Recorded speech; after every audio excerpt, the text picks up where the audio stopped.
Karl Marx fue un filósofo, intelectual y militante comunista. Nace en Traveris, Prusia Occidental en 1818 y muere en Londres en 1883. En su vasta e influyente obra abarca diferentes campos del pensamiento, en la filosofía, la historia, la ciencia política, la sociología y la economía.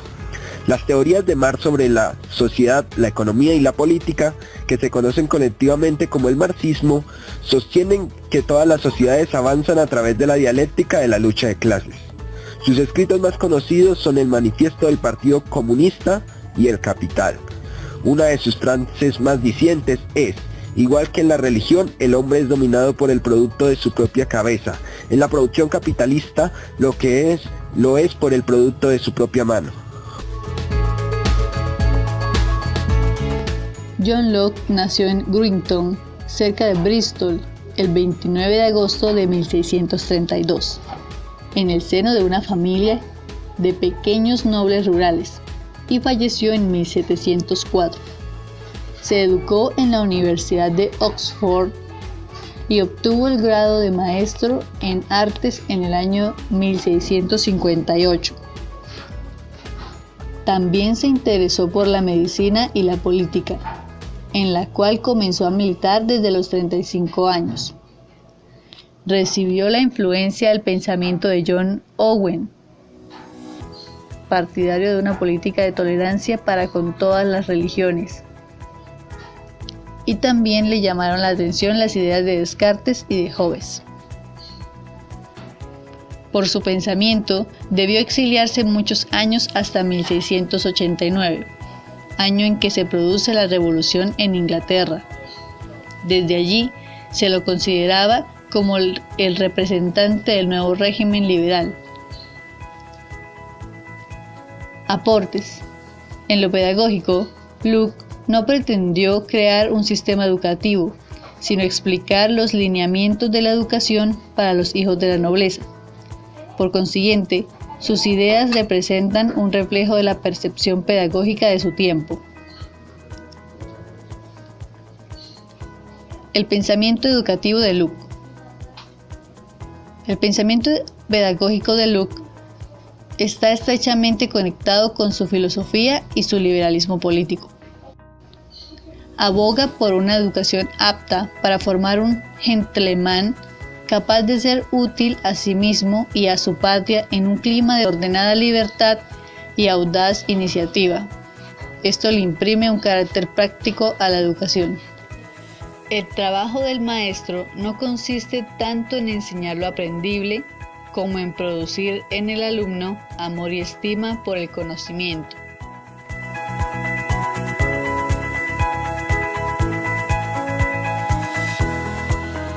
Benjamin Franklin nació en Boston en 1706 y murió en Filadelfia en 1790.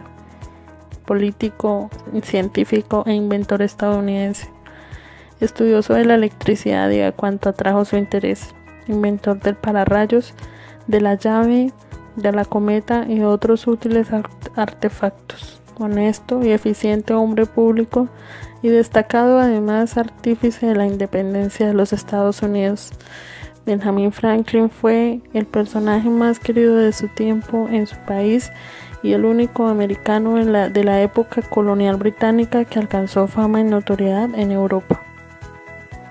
Fue uno de los líderes políticos que afirmó la independencia de los Estados Unidos y participó en la Revolución estadounidense. Se limitó a estudiar solo hasta los 10 años. Su primer trabajo fue con su padre y luego con su hermano en una tipografía, pero tuvo que huir a Filadelfia por unos problemas que tuvo con él. Allí trabajó en el papel moneda, fue el creador del papel moneda, además que fue el inventor del periódico La Gaceta, que fue muy famoso en Filadelfia. Después se dedicó a ser político y allí logró gran fama por ser el primero en crear un diálogo con los indios rebeldes y lograr que todo llegara a la paz. Después de esto fue científico, fue donde quiso comprobar que las nubes están llenas de electricidad e inventó el pararrayos. Este personaje está plasmado en el billete de $100,000. Nada pudo hacer más honra a su memoria que ponerlo en el mayor símbolo del capitalismo. Una frase importante de Benjamin Franklin es: el camino hacia la riqueza depende fundamentalmente de dos palabras: trabajo y ahorro.